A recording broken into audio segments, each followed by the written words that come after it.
રાજ્યકક્ષાના પુરવઠા મંત્રી ભીખુસિંહ પરમારના પુત્રો સહિત 6 સામે આખરે પોલીસે ફરિયાદ નોંધી અને 6 સામે ગુનો દાખલ કર્યો છે.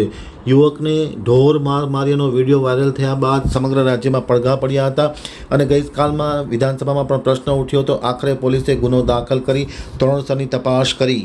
ગાંધીનગરથી અમારા આમતકના પ્રતિનિધિ જે.કે. પટેલનો એક વિસ્તૃત અહેવાલ. અન્ન અને નાગરિક પુરવઠા નિગમના રાજ્યકક્ષાના મંત્રીના પુત્રો સામે આખરે ફરિયાદ નોંધાઈ છે. ભીખુસિંહ પરમારના પુત્રો વિરુદ્ધ પોલીસે ગુનો નોંધવામાં આવ્યો છે. મોડાસા ટાઉન પોલીસે 6 લોકો સામે વિધિવત રીતે ફરિયાદ દાખલ કરી છે. મંત્રીશ્રીના પુત્રો રણજીતસિંહ પરમાર, કિરણસિંહ પરમાર, અરવલ્લી જિલ્લાના યુવા મોરચાના પ્રમુખ અમીશ પટેલ, ચિરાગ પટેલ, નરેન્દ્રસિંહ ઝાલા અને એક અજાણ્યા યુવક સહિત 6 સામે ફરિયાદ નોંધાઈ છે. ખાસ કરીને અન્ન અને નાગરિક પુરવઠા નિગમના રાજ્યકક્ષાના મંત્રી ભીખુસિંહ પરમારના પુત્રોએ જે રીતના મારપીટ કરી છે, જે રીતના ગુંડાગર્દી કરી છે, તે ખૂબ જ દુઃખદ ઘટના બની છે અને જેનો વિડીયો વાયરલ થયા બાદ આખરે રાજ્ય સરકારના ગૃહ વિભાગે અને રાજ્યના પોલીસ વડાએ અત્યંત આકરો નિર્ણય લઈ અને મંત્રીશ્રીના પરિવારના સભ્યો વિરુદ્ધ ફરિયાદ નોંધવા ગુનો દાખલ કર્યો છે. હવે આવતા દિવસોમાં શું તેના પડઘા પડે છે તે જોવાનું રહ્યું.